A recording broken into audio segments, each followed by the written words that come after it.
Muy buenas noches y bienvenidos al proyecto Es Colombia. María Alejandra, buenas noches. Buenas noches, Juan Roberto. Bueno, antes de empezar, recuerden ustedes que pueden ver todos los capítulos de este especial a través de nuestro código QR. Y ahora sí entramos en materia, hoy con un tema que nos toca a todos, los bosques. Se nos volvió paisaje la tragedia de la deforestación. Millones de árboles talados cada año por cuenta de unas mafias que acaparan tierras sin tregua, mientras las autoridades solo cuentan estadísticas. Sí, hay programas gubernamentales y proyectos territoriales y también denuncias nacionales e internacionales, pero la selva sigue extinguiéndose. Juan Roberto, justamente una cifra que ilustra esto que usted está diciendo: para 1990, Colombia tenía 64.8 millones de hectáreas de bosque, algo así como el 56.4% de todo el territorio nacional. Para cuando se hizo la medición más actual, el país contaba con 59.4 millones de hectáreas de bosque en pie. Es decir, en 3 décadas perdimos 5.4 millones de hectáreas. Esto es como si hoy el departamento del Guaviare ya no existiera. María Alejandra, así en ese mapa, como ustedes lo ven, está hoy Colombia. Lo verde representa la selva que aún nos queda. En total, el 52.1% del territorio nacional. En blanco están las zonas más densamente pobladas, las áreas de uso agropecuario y las zonas donde se encuentran otros ecosistemas naturales como glaciares, páramos, desiertos, humedales. En color café se advierten las áreas de deforestación crítica. Para comprender mejor esto que ocurre más allá de los mapas y de las cifras frías, Juan David Laverde viajó a la Amazonía, el área más afectada por estos fenómenos de depredación ambiental. En medio de esta adversidad sobrediagnosticada, las comunidades buscan salidas para proteger nuestros bosques. Una inmensa columna de humo asciende al cielo hasta fundirse con las nubes. Algunos árboles, inexplicablemente, aún se mantienen en pie en medio de ese bosque hecho cenizas en el corazón de la Amazonía. Pero su destino está sellado. Lo que la motosierra no pudo, lo terminarán de hacer las llamas en instantes. A destajo, un hombre multiplica la hoguera usando ramas secas. Parece experimentado en el oficio de incinerar la selva. No sabe que está siendo grabado por el dron de Noticias Caracol. La humareda que provoca se lo impide. Así, a fuego lento, va cocinándose la tragedia de la deforestación en Colombia. En 2021, Colombia perdió más de 174.000 hectáreas de bosque, lo que equivale a todo el territorio de Bogotá y algo más. Una hecatombe ambiental que tiene como protagonistas a las mafias de acaparadores de tierras que lavan sus fortunas depredando la selva ante un Estado que ha sido incapaz de controlar este fenómeno criminal. Estamos en zona rural del Retorno, uno de los municipios más afectados por esta depredación ambiental. Un territorio sitiado por los violentos, olvidado por el Estado y repleto de terratenientes a la sombra que han praderizado la selva sin tregua. Llegamos acompañados por el programa Amazonía Mía de la Agencia de Estados Unidos para el Desarrollo USAID. Sin contactos en la región es imposible entrar. El orden público está más revuelto que nunca. El frente de Iván Mordisco, que no se acogió al proceso de paz, es el que manda, pero hoy se disputa el control con unas disidencias de ese grupo y con hombres de la segunda Marquetalia de Iván Márquez. Por aquí nadie habla, el silencio es la norma y la tumba de árboles la regla. Hace 5 meses esto era montaña, Juan David. Hace 5 meses. De 2015 para acá inicia el genocidio ambiental en el departamento del Guaviare. Es donde vienen personas que no conocemos, como en este mismo preciso momento no sabemos quién es el dueño de esta finca, donde tumban 1.000, 2.000, 3.000 hectáreas en un solo año. Una sola persona que ni conocemos ni sabemos dónde vive. Jason Efraín Pineda es el alcalde del Retorno y desde este bosque calcinado habla sin rodeos. Cuando yo voy a esas reuniones, tanto del ministerio como las territoriales, y hablan de medio ambiente, me hacen acordar de Pacífico Cabrera. Todos hablan de paz, pero ninguno se compromete. Todos hablan de medio ambiente, todos hablan de cuidar la Amazonía, pero nadie se compromete. Según él, la única estrategia del Estado contra la deforestación ha sido hasta ahora capturar de cuando en cuando a algunos campesinos, que no a sus patronos, y no mucho más. Y entregar cada año las cifras de hectáreas del bosque talado. Mientras tanto, la selva languidece frente a todos. detrás de la deforestación hay otros escenarios que hoy el gobierno está desconociendo. ¿Cuáles? Narcotráfico, legalización de recursos. Y mientras el gobierno siga con esa doble moral desde Bogotá, no va a pasar absolutamente nada. Campesinos capturados, campesinos que dejan 4 o 5 hijos aguantando hambre. Será lo único que van a ganar el gobierno con eso. Pero los grandes deforestadores de la Amazonía no les está pasando absolutamente nada. Para Pineda, lo que tiene que hacer el gobierno es titularle sus predios a los campesinos para que conserven la selva en la que habitan desde hace décadas. Con esa cartografía hecha, dice, podría saberse exactamente cómo y en dónde se mueven esos acaparadores sin ley. Pero agrega, el alto gobierno tiene que aparecer. Hay que venir al territorio, hay que ponerle la cara. Aquí los guaviarenses le ponen la cara a la dificultad de seguridad todos los días.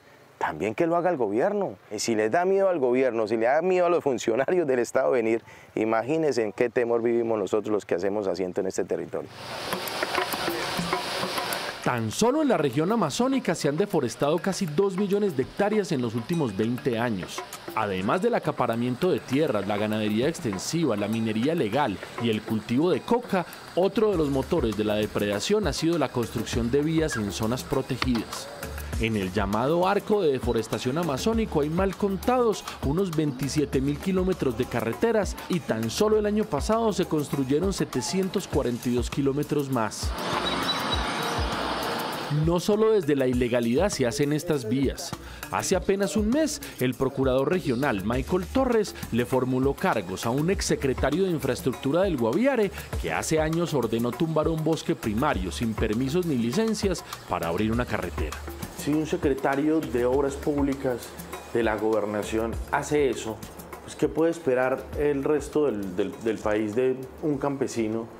O si se quiere, de unas mafias acaparadoras que no tienen rostro.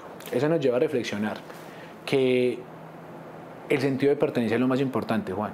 O sea, si no hay sentido de pertenencia por la Amazonía, si no hay un sentido de pertenencia independientemente de la esfera, si tienes un cargo directivo o si estás arando el campo, debes de tener sentido de pertenencia por lo que haces, por lo que tienes, por lo que te rodea. Muchas de esas vías bordean o están dentro de parques nacionales como el Chiribiquete, patrimonio de la humanidad. Hasta allá llegamos luego de remontar el río Itilla en zona rural de Calamar. Un recorrido corto pero fértil en enormes mariposas de alas azules que nos guiaron durante el camino como si se tratara de un cuento de Gao. Adentro del Chiribiquete se encuentra el resguardo indígena Itilla, que tiene unas 9.000 hectáreas y agrupa 9 etnias que están tratando de salvaguardar ese costado del Chiribiquete. Jairo García es la máxima autoridad en la zona.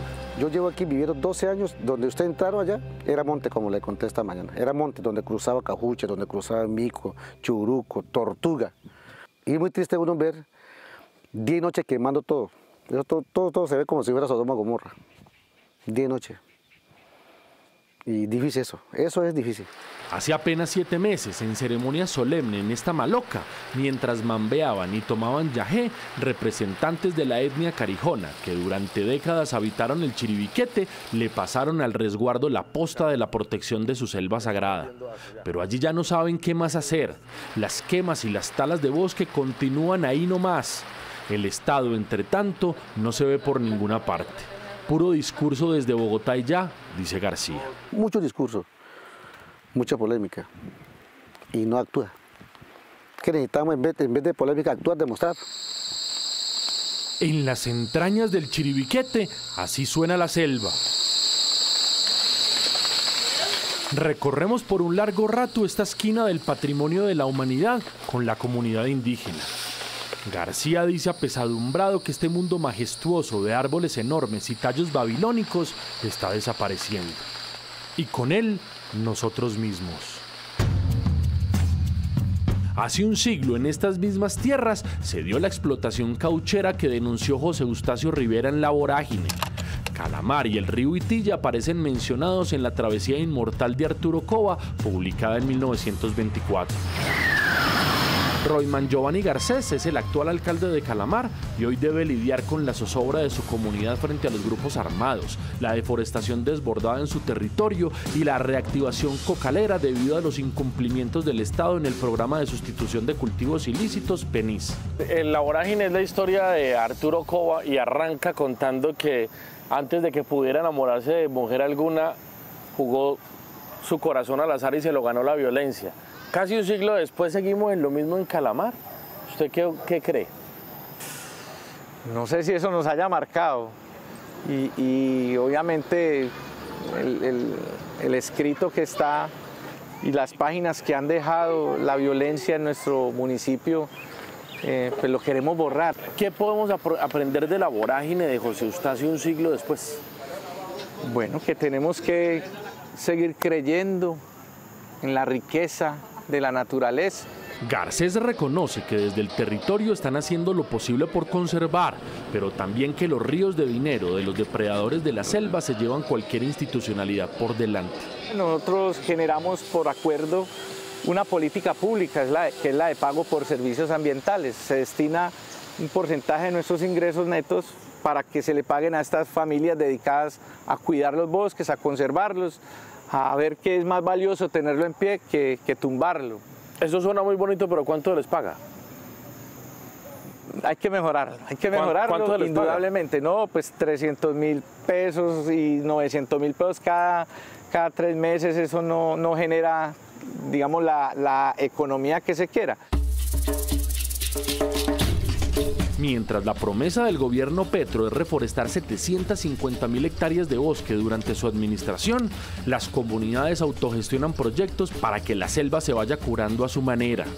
En la vereda Caño Blanco 2 de San José del Guaviare, por ejemplo, jóvenes de la cooperativa Com Guaviare, liderada por Víctor Mario Sánchez, están empeñados en devolverle la vida al bosque.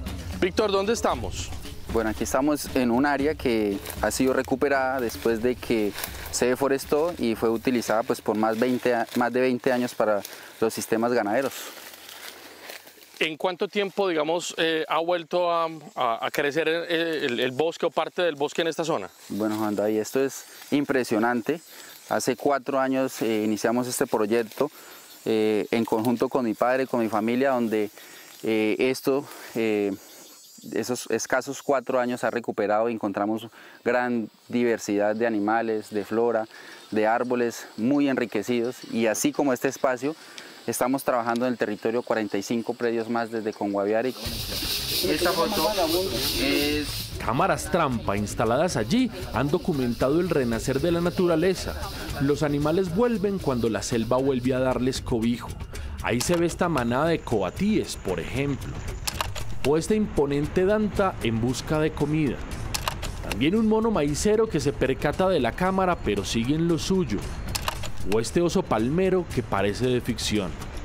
La tamandúa también se asoma, así como esta pareja de saínos distraídos. Y el gurre que apenas se deja ver. Y, por supuesto, el rey de la región, el jaguar.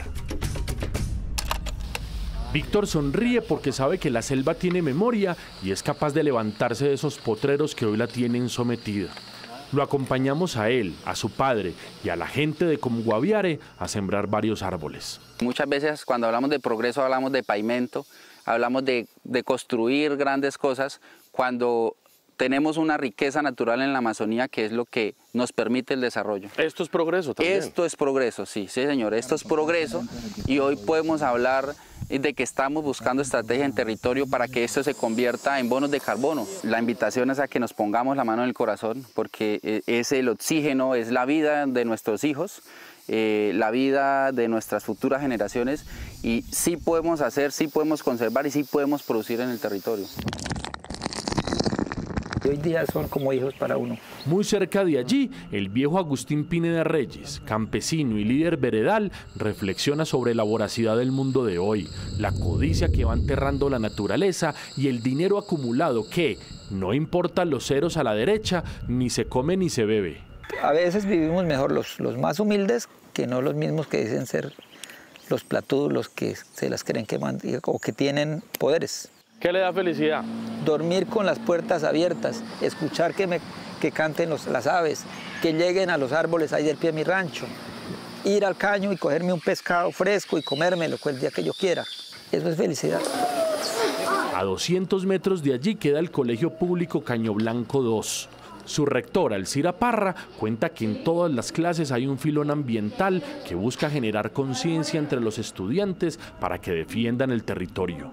Para empezar, la clase de democracia. Entonces le pregunto, ¿qué deberían aprender los políticos del Guaviare o los políticos del país de los estudiantes que están en esa clase de democracia? Deberían entender que menos es más, que podemos vivir con poco y que todos podemos cuidar esta casa que es de todos, que es la tierra. Si la situación de orden público no fuera tan compleja hoy, las posibilidades turísticas del Guaviare se multiplicarían. Hay zonas más tranquilas que otras, como la vereda Damas del Nare en San José del Guaviare. Allí, 90 familias que antes vivían en su mayoría de la coca, hoy custodian esta laguna mítica de 81 hectáreas en forma de herradura que alberga delfines rosados. Pablo Vergara, líder de la zona, dice que el turismo comunitario es una apuesta de conservación ideal. El 94% de esta vereda tiene acuerdos de conservación. ¿Que reúne cuántas hectáreas más o menos? En este momento acá aproximadamente estaríamos hablando de unas cerca de 4.000 hectáreas. Francisco Amaya es el dueño del bote que nos paseaba por la laguna de Nare. Durante el recorrido les habla a los delfines mientras ellos nos siguen y se asoman cada tanto para las fotografías. El mundo natural en todo su esplendor en medio de una selva herida.